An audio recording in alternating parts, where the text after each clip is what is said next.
Hey guys, just a quick note before we start. I know that this is massively late, and I am sorry for that. It's just been kind of a hard week. Not a bad week. It's just a lot happened. Basically, from the 15th to the 22nd, I have been house sitting, and that's taken up a large chunk of my time. I had to finish the script and shoot the bits for the Avengers Defenders War review. I have wrestling on Sunday. And then also in the middle of the week, I had to help my mother purchase a new car.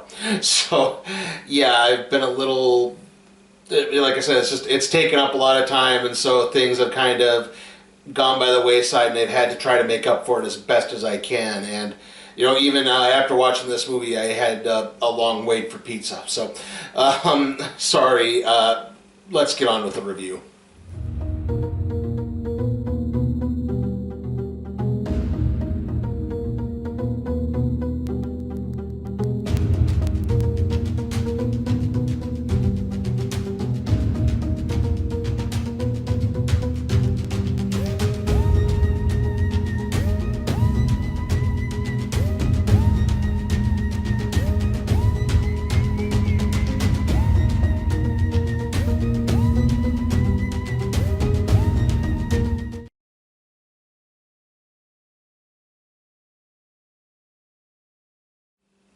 Ever since the events of John Wick 2, John Wick has found himself to be the most wanted man in the world, with an ever-increasing bounty in the tens of millions of dollars on his head. Not only is the high table coming after John, but anyone who has ever associated with him, including Ian McShane's Winston and Lawrence Fishburne's Bowery King. John has to turn to his friend Sophia for help at some points. However, it seems that John can never truly achieve peace without preparing for war. This is John Wick Chapter 3, Parabellum. So, yeah, admittedly, I missed the first two John Wick movies in the theaters. I have managed to watch them. I streamed them through Vudu, and overall they were very enjoyable.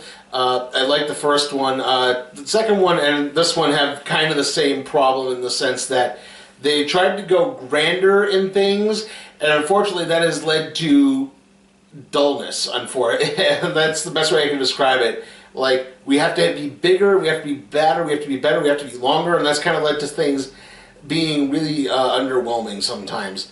Like I said, overall still very enjoyable, thanks mainly to the performances of Keanu Reeves, Ian McShane, Reddick, who plays Sharon, the concierge at the Continental Hotel, and I mean, like, those three in particular, I think have really done well. Lawrence Fishburne can be kind of hammy at times, but other than that, I think, like, that's all worked really well. And oh yeah, again, this is a Lionsgate film, so I can't use screen captures. That's why you're getting the video game clips. Anyway, like I said, in this case, the high table is not only coming after John, but anyone who's associated with him, even though Ian McShane's Winston has called on the excommunicado to put the hit on him. So that's how that's... so it's even put Winston into a tough position. Basically, you have to either pledge fealty to the high table or you get killed. And in Winston's case, he has to resign as head of the Continental. It's at this point you get Halle Berry's Sophia coming in too. There's also Angelica Houston's character, who is a Belarusian mafia theater director, basically, and she knows John's true name, which is not John Wick. It's it's something else I can't remember right now, unfortunately.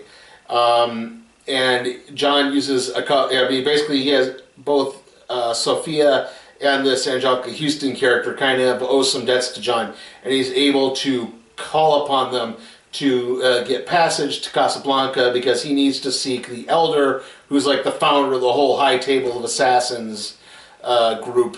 And basically, he does manage to eventually find the Elder, and the Elder says, I'll call off the hit, but you'll never be peace again. You'll never go back to that normal life that you had back in the first movie, basically. You will always be a hitman working for us. You'll always be, and you cannot get the price forever lifted off your head until you kill Winston, basically. Because, like I said, they went after Winston in particular because Winston gave him that hour before the excommunicado went into effect, and instead of just taking him out like he was supposed to, and which would have been a lot easier. So through all of that, we get through. And one more glowing performance, and that's a sort of villainous character named Zero, played by Mark Dacascos, who he's basically a ninja assault team leader who also works as a sushi restaurant entrepreneur. And from them, they work. He's kind of this John Wick fanboy who wants to, emulate John Wick as much. Whereas John Wick has an affinity for dogs, this character has an affinity for cats. And Mark Dacascos is a guy I've actually grown to really like. He's kind of the action star of the '90s should have had, but he never really caught on. Like, movie-wise, his first his really only mainstream film up until this point was probably the Double Dragon movie, which is not good. And then he was on the syndicated series based on The Crow, Stairway to Heaven. And unfortunately, most people would probably know him as the chairman from Iron Chef America. But yeah, it's like, he's actually a lot better than that. Like I said, I really did admire him in this film, and like, there's some really great action scenes. Unfortunately, there's also a few not really good action scenes. There's a lot of ones that are, like I said, when they tried to make the film bigger and better and badder, they made it kind of more boring, unfortunately. In when he meets up with Sophia, and like Sophia owes the blood oath, the little medallion with the thumbprints from John Wick Chapter 2. She apparently John Wick did something to rescue her daughter, and I think put her daughter into witness protection so no one can find her. And that's how Sophia, and he needs to get to Sophia's main connection on the high table, which is the guy who makes the gold coins. And it's like, okay, it's kind of cool to see that stuff, but kind of get back to moving the plot along a little bit here, guys. And unfortunately, because Sophia kind of, by associating with John Wick, draws a target upon herself, her boss, who's named Beretta, winds up shooting one of her dogs. Yes, she has 3 dogs, and he kills one of them, and that gets her angry, and she turns around and starts killing him, and it leads to this big gunfight. And it's just gunfight for like 20 minutes, and it's really not very interesting. It's overlong and very, very underwhelming. And the final bit, well, a bit more entertaining because they do mix up a lot of fighting styles. There's gunplay, there's swordplay, there's just straight up martial arts. There's even more swordplay at the end. That works really well, but it too does get a little too drawn out, unfortunately. And the ending, it's sequel baits for John Wick Chapter 4, and parts of it worked and then parts of it didn't. It basically, Winston, Sharon, the concierge, and John Wick and the dog, and John Wick's dog, are all holed up in the Continental for one last assault. They take out all of these people, and then this adjudicator who had been popping up throughout the film basically calls Winston and says, okay, let's parlay. And Winston says, look, I'll pledge my fealty back to the high table. As long as I can be put in charge of the Continental and just left alone, no bad will happen, and we won't have to fight this long, protracted war. And they said, okay, fine, but what about John Wick? Well, John Wick has to die, and so he grabs a gun. Winston grabs a gun, shoots John Wick, and knocks him off the roof of the Continental. But the Bowery King's people find him, and the Bowery King earlier, he had to be cut 7 times because he gave John Wick 7 bullets in Chapter 2. He got 7 very deep cuts. He said, but if you're going to cut a king, you better cut him out. Don't just cut him and let him live. He might come back for you.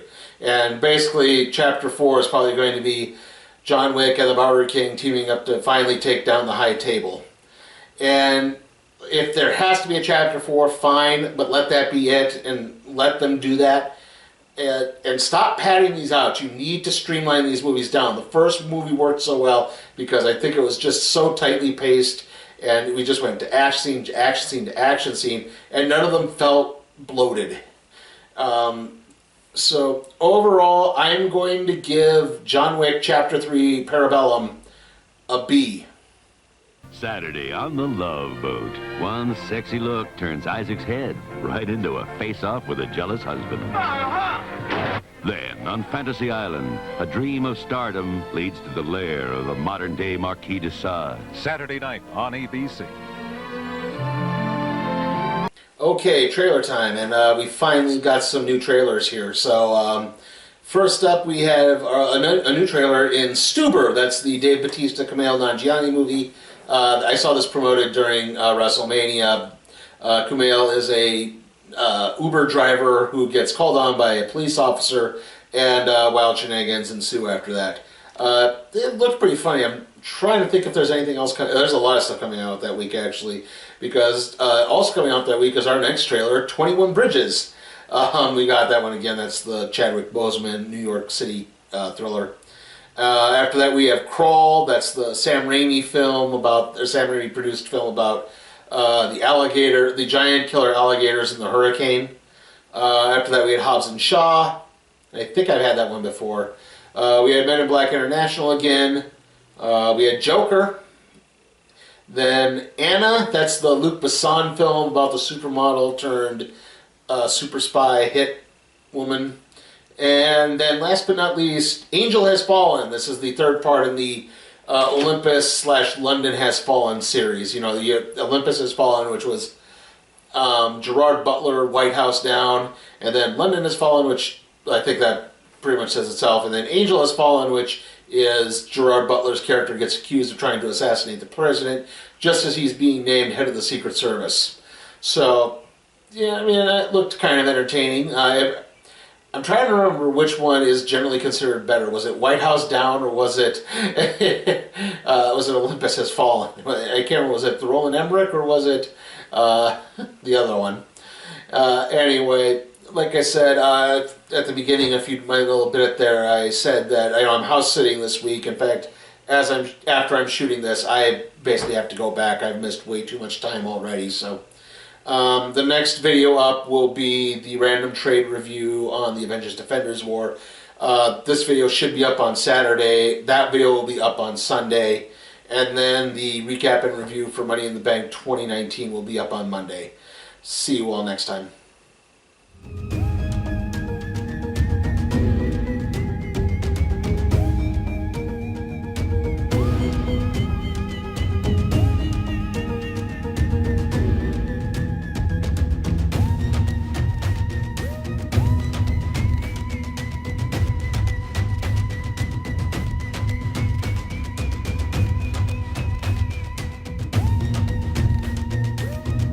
Hey guys, check out my Patreon and see how you can request a movie for me to review, even if it's some stinker like A Dog's Way Home or the Sonic the Hedgehog movie.